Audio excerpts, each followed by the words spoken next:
Hi there, it's Friday the 3rd of April. It's day 19 of our Church Without Walls, and we're concluding our thoughts this week about God being our Father.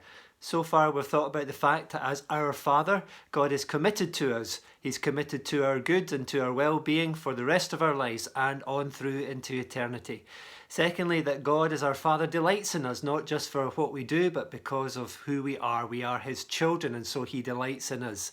Thirdly, that God gives us opportunities to grow, sometimes through difficult times. And fourthly, yesterday we thought about the fact that God allows us to fail and that we learn lessons through our failures that we cannot otherwise learn. And today we're thinking about the fact that as our Father, God praises our achievements. I'm thinking about my own children when they were younger and the beginning of their achievements, as it were, the first words that they spoke, the first steps that they took, the first time that they smiled on cue or whatever it was that they did was always an achievement in our eyes anyway. And of course the first drawing went on the fridge underneath a magnet, and there they stayed for many weeks until they replaced it with their next Picasso masterpiece.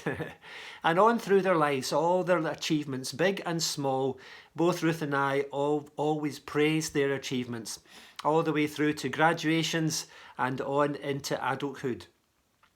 Of course, achievements aren't always the big things or the memorable things. Sometimes the greatest achievements that we saw in our children were things that other people might not have thought twice about. I remember one of our daughters trying to do an English essay and just wanting to quit, but she kept at it and she managed to do it. And the achievement wasn't the fact that she did a great English essay, because it probably wasn't that great actually, but the fact that she didn't quit, that was the achievement. Or the fact that one of our children was able to share something that they had with another child, and that was a kind act. That was an achievement. That's not going to make headline news, it's not going to make the BBC or Sky News, but it's a great achievement to do that.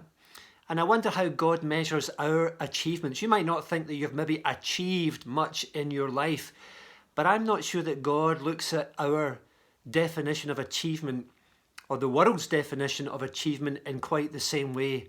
I think He sees all the little things.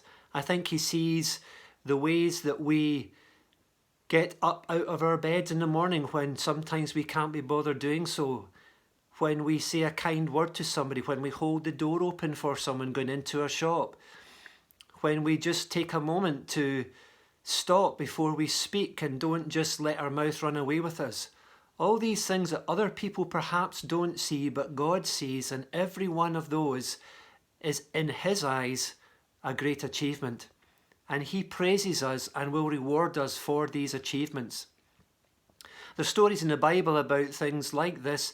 I remember at the end of Matthew 26, the story of the woman who came into Simon the leper's house, the Pharisee, and she washed Jesus' feet and poured out her perfume onto Jesus.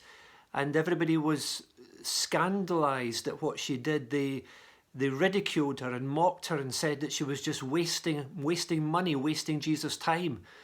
But that's not how Jesus saw what she did. This is what Jesus says. He says in Matthew 26:13, "I tell you the truth, wherever this gospel is preached throughout the world, what she has done will also be told in memory of her." For Jesus, this was a great achievement, this woman showing her love in this way, not to other people, but to God, yes. And so our Father, He will remember and reward us for every little thing that we have ever done. Matthew 10 verse 42 says this, "And if anyone gives even a cup of cold water to one of these little ones because he is my disciple, I tell you the truth, he will certainly not lose his reward." Whatever it is that we do in these days, picking up the phone to somebody, writing a card, taking a moment to pray, many of these things unseen and unheralded, God sees, and God praises us, and God will reward us for each one of these things. Our Father loves us so much. We are such a blessed people. God bless you. Speak to you again tomorrow.